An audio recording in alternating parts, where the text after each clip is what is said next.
नमस्कार। हिंदी सिनेमा के सबसे बड़े शोमैन राज कपूर में आखिर ऐसा क्या था जो उन्हें आम लोगों से जोड़ता था?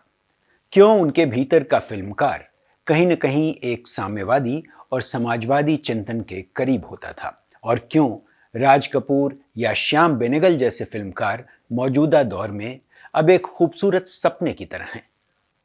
अभिव्यक्ति में आज बात राज कपूर और श्याम बेनेगल की करेंगे और याद उस बेहतरीन शायर को करेंगे, जॉन एलिया को, जिसे लेकर आज के युवाओं में भी खासी दीवानगी है।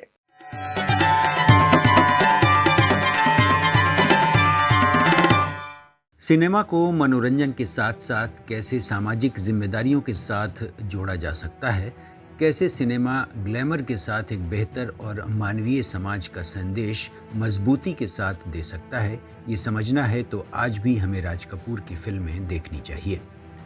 हिंदी सिनेमा के इतिहास में राज कपूर केवल एक कामयाब अभिनेता या निर्देशक नहीं, बल्कि एक ऐसे शोमैन रहे जिन्होंने लोकप्रिय सिनेमा को सामाजिक चेतना, समाजवादी विचार और मानवीय करुणा से जोड़ा। उनकी फिल्मों ने मनोरंजन और विचार दोनों के बीच की दूरी को खत्म किया। राज कपूर का सिनेमा उस दौर का आईना है जब आज़ादी के बाद भारत अपने सपनों, संघर्षों और असमानताओं से जूझ रहा था।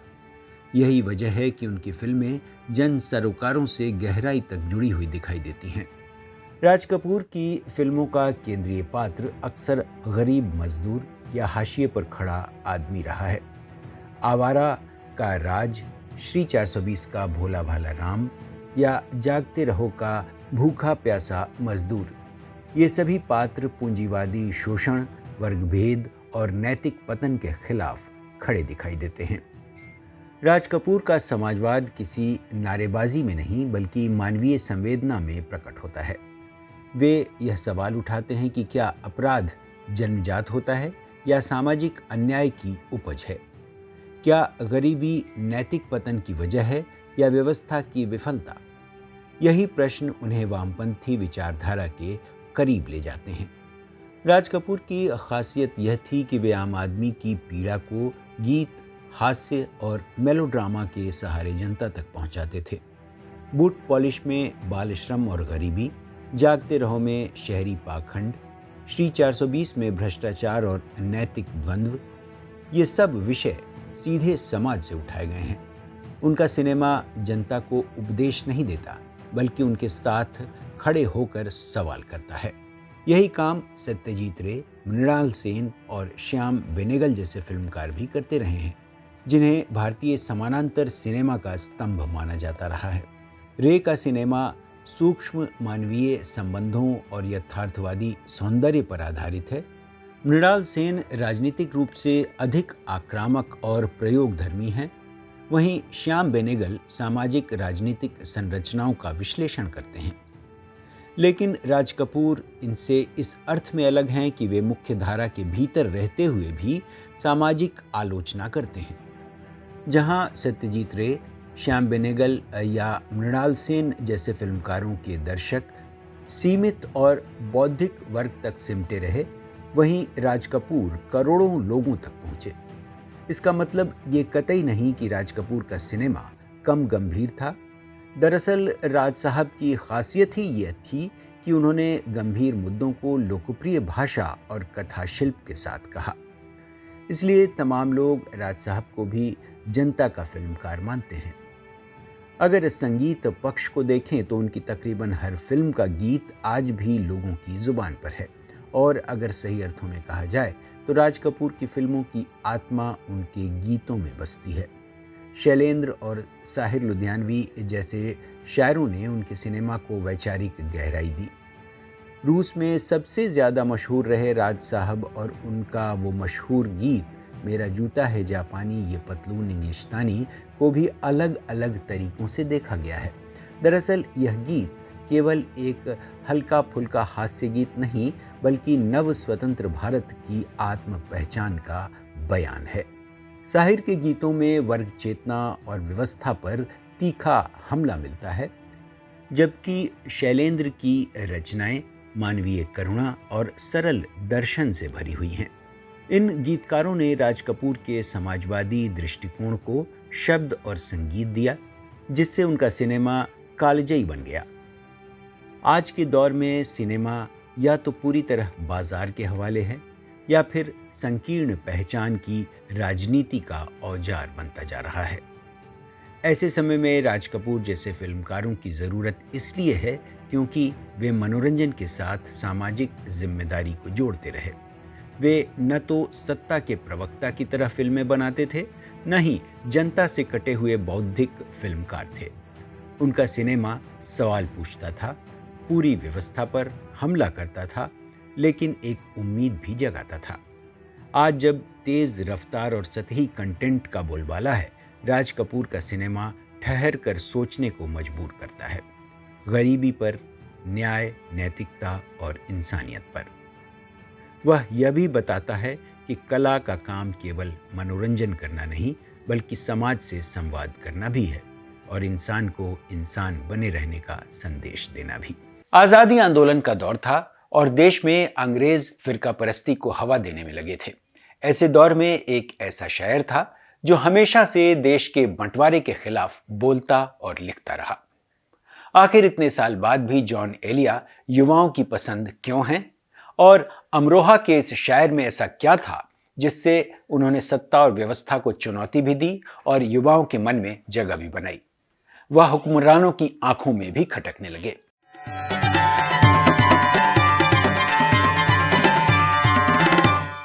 नहीं दुनिया को जब परवाह हमारी, तो आखिर दुनिया की परवाह क्यों करें हम। जॉन एलिया के ऐसे तमाम शेर उनके भीतर की बेचैनी को बयान करते हैं। उनका अकेलापन, व्यवस्था और सामाजिक स्थितियों से उपजी गहरी निराशा, लेकिन मोहब्बत की रोमानियत और एक खूबसूरत दुनिया का सपना भी उन्होंने बहुत ही गहराई से लिखा और आज भी युवाओं के दिलों में धड़कते हैं। जॉन एलिया, पूरा नाम सैयद हुसैन जॉन असगर। उत्तर प्रदेश के अमरोहा में जॉन का जन्म 14 दिसंबर 31 को हुआ। शुरुआती तालीम अमरोहा में ली और उर्दू, फारसी और अरबी सीखते सीखते अल्हड़ उम्र में ही शायर हो गए।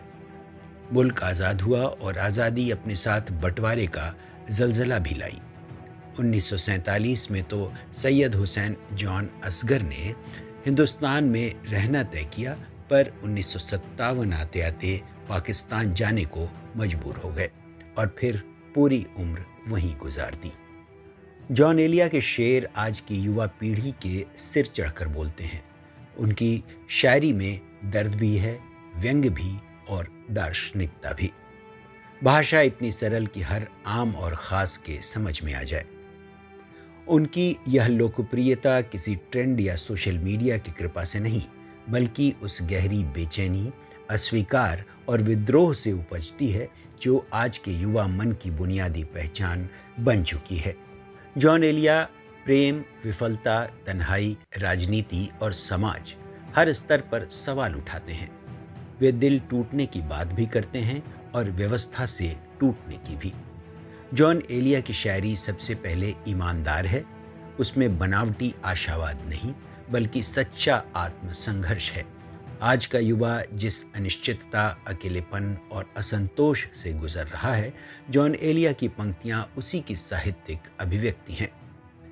उनकी मशहूर पंक्ति है, मैं भी बहुत अजीब हूँ, इतना अजीब हूँ कि बस खुद को तबाह कर लिया और मलाल भी नहीं। जॉन एलिया का युवा पाठक इसलिए भी उनसे जुड़ता है क्योंकि वे असफलता को छिपाते नहीं, उसे स्वीकारते हैं। जॉन एलिया केवल प्रेम और निजी दुखों के शायर नहीं थे, वे वैचारिक रूप से स्पष्ट तौर पर तरक्की पसंद थे। मार्क्सवाद, इतिहास, दर्शन और धर्म, हर विषय पर उनकी गहरी पकड़ थी। वे प्रगतिशील लेखक आंदोलन की वैचारिक धारा से जुड़े हुए थे, भले ही उनकी शायरी नारेबाजी नहीं करती। उनका विद्रोह सीधा, सरल और बौद्धिक था। वे सत्ता, परंपरा और धार्मिक पाखंड तीनों से टकराते हैं। वे पूछते हैं कि जो समाज खुद इंसान को आज़ाद नहीं रहने देता, वह नैतिकता का ठेकेदार कैसे बन सकता है। जॉन कहते हैं, कि सब कुछ है, क्या ढूंढती रहती हैं निगाहें, क्या बात है मैं वक्त पे घर क्यों नहीं जाता। यह केवल व्यक्तिगत बेचैनी नहीं बल्कि आधुनिक समाज की विस्थापित आत्मा का बयान है, जहां इंसान के पास सब कुछ है सिवाय सुकून के। जॉन एलिया खुलकर सत्ता के खिलाफ लिखते हैं, लेकिन भाषण की तरह नहीं। उनकी शायरी में सत्ता विरोध एक बौद्धिक असहमति के रूप में आता है। वे सवाल उठाते हैं कि इतिहास किसने लिखा, सच किसके पक्ष में है और नैतिकता किसके लिए गढ़ी गई है।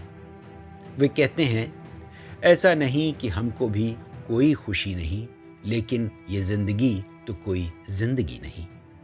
जॉन एलिया धर्म और परंपरा के नाम पर चलने वाली सत्ता से भी टकराते हैं।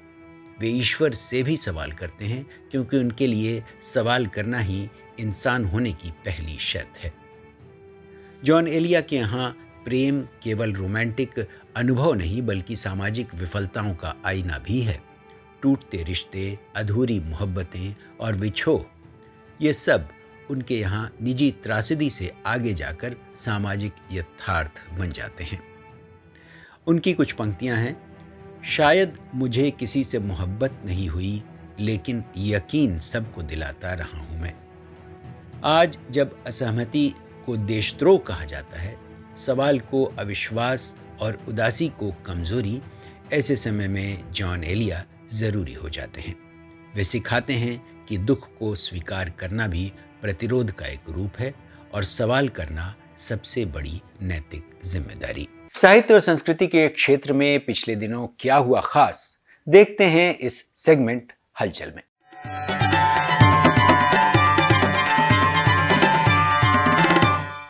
लखनऊ में जन संस्कृति मंच के 10वें राज्य सम्मेलन में मौजूदा सत्ता की ओर से थोपी जा रही विभाजन और दमन की संस्कृति के खिलाफ प्रतिरोध की संस्कृति को मजबूत बनाने का संकल्प लिया गया। 2 दिनों के इस सम्मेलन में प्रोफेसर अवधेश प्रधान, प्रोफेसर रूपरेखा वर्मा, शमसुल इस्लाम, पारंजय गुहा ठाकुरता, वरिष्ठ कवि नरेश सक्सेना समेत तमाम जाने माने बुद्धिजीवियों, संस्कृति कर्मियों, लेखकों आदि ने हिस्सा लिया। जयप्रकाश धूमकेतु को जसम का प्रदेश अध्यक्ष और कवि कौशल किशोर को कार्यकारी अध्यक्ष चुना गया। सम्मेलन के दौरान हर शाम सांस्कृतिक कार्यक्रम भी हुए।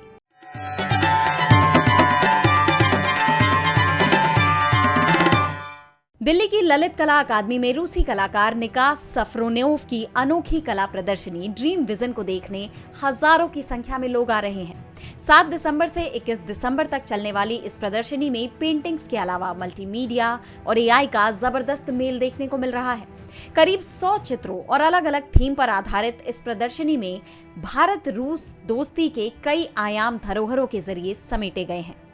निकास सफरोनोव ने भारत के अलग अलग हिस्सों और संस्कृतियों को तो समेटा ही, दुनिया के तमाम शहरों को भी रंगों में उतारा है। युवाओं को सबसे ज्यादा प्रभावित कर रही है इस प्रदर्शनी की मल्टीमीडिया और एआई की थीम, जो उन्हें किसी और दुनिया में ले जाती है।